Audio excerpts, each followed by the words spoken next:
The 2-week pay period, invented in 1938 and still making us wait until daily pay, where everyone can access their money on demand. This is the future of pay. Learn more at dailypay.com. Transfer fee may apply. Listen, all you New Yorkers. Excuse me. Taxi. Okay, man, we're looking around. This is the 77 WABC minicast. On the line with us right now is my former congressman. You were briefly my congressman before all the redistricting. Peter King. Congressman, we've been talking a lot about the socialist takeover of the Democrat Party. This is no longer the old Democrat Party. And Judge Weinberg came out with that incredible stat. Only, 20% or something like that? 29% of Democrats now say they love this country. And that's relatively new because 25 years ago, it was 80%. How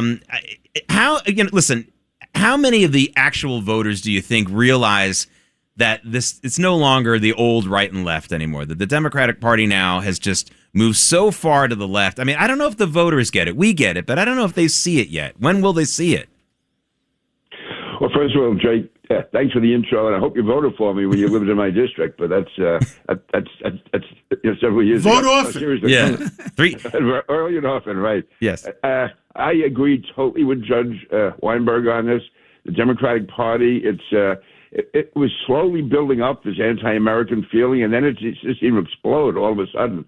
It's dramatic. I mean, whoever would have thought the party of Joe Lieberman, Ed Koch, John Kennedy, Hugh Carey, even down the list of Democrats of Bill Clinton, who would have been part of this whole movement, which is anti-American.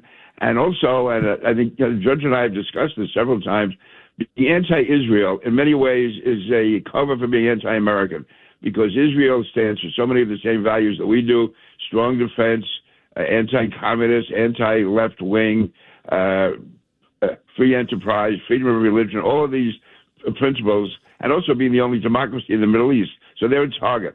And that, to me, is almost everyone you see who is out there in those anti-quote-unquote Zionist rallies, the pro-Hamas rallies, are also anti-American. So we have to keep that in mind as we go forward. But no, what's happening in the Democratic Party, I don't think the average, you talk to the average, say, Democrat in their 50s and 60s who grew up and they come from an ethnic family in New York. Their parents and grandparents were Democrats, and sometimes they voted Democrat, sometimes they voted Republican. But they thought both parties were basically either slightly center-left or center-right, but basically within the American mainstream. I think they would be shocked, and I just wish we can get that message out to them as to how far left they've gone.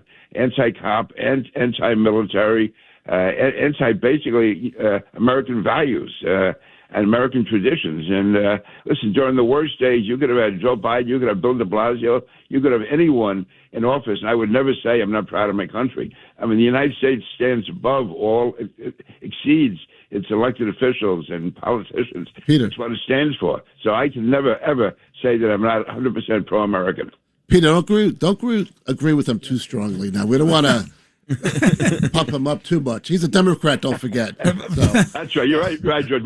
Maybe he's a secret enemy among us. That's probably it. Yeah, so he should know about the party. He is the party. That's what I am the party. Now, Peter, as you and I have talked about, I'm the last. David Pass and I are the last of the living moderate, common sense Democrats. The old line that Reagan had, which was, "I didn't leave my party left me." That's Just imagine what he was responding to is compared to what's really happening today, Peter. Yeah, I mean, that, again, in the days of Reagan, the Democratic Party, to the extent it went left, it was left within the American spectrum. It was still fighting for America. It just had a different way of doing it sometimes. But there was never an anti-American feeling. Now, during Vietnam, you saw some of the flag burners and all that, but they were fringe. They were way over on the left. Now, that fringe is taking over the Democratic Party. Isn't it true, Peter, isn't it true that the mayor and most of the Democratic Party are big Mets fans, not Yankee fans? So let's not get into that now. Congressman King, you were talking about how the anti-Israel stuff is really it's absolutely a testing ground. They try that out first when they're really anti-American, and we're asking ourselves, how do they get away with it? And the answer, I think, one of the answers is they go to these old school Democrats and they just portray themselves as being an anti-Trump party.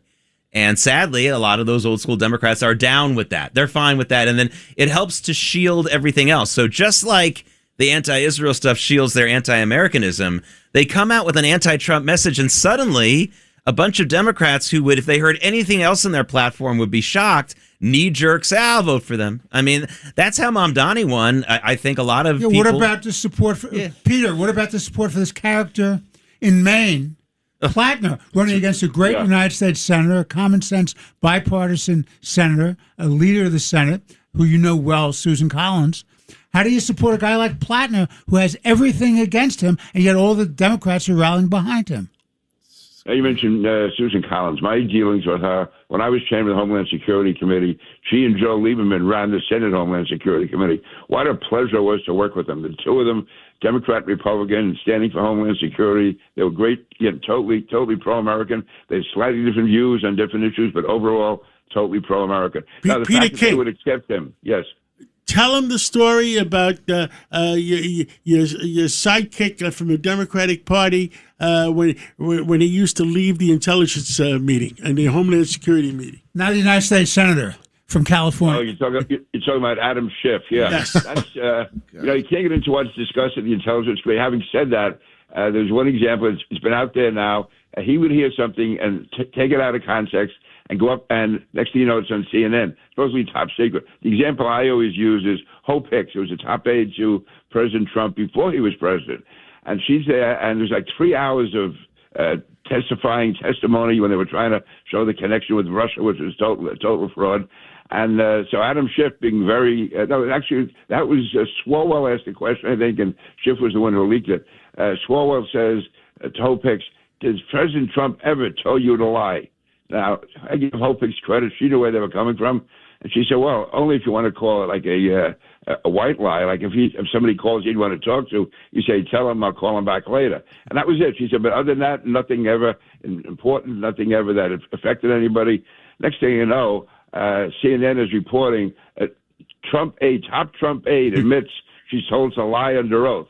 So it was a bad story on CNN.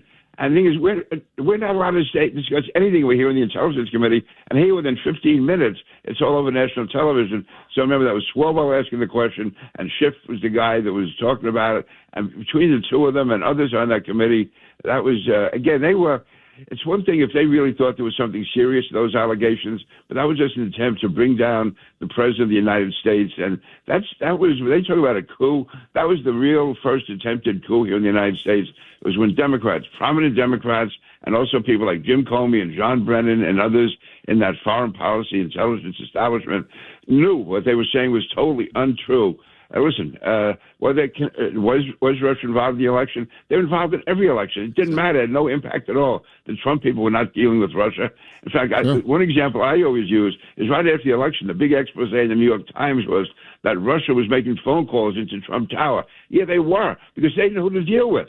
The election was over. They had no contact with the Trump team, so they were actually calling into Trump Tower to say who do we deal with in the Russian in the Trump administration, and so that, to me, that proved there was no connection. Instead, they tried to show, listen, if Russia is trying to do espionage, they're not going to call Trump Tower and say who do we talk to in the administration. I mean, that just showed again how misleading that all was, and national media went along with it, and it was really a disgrace the way that was carried out.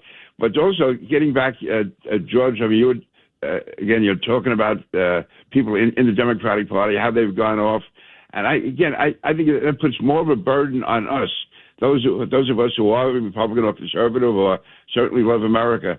We have to be careful in how we get our message out there.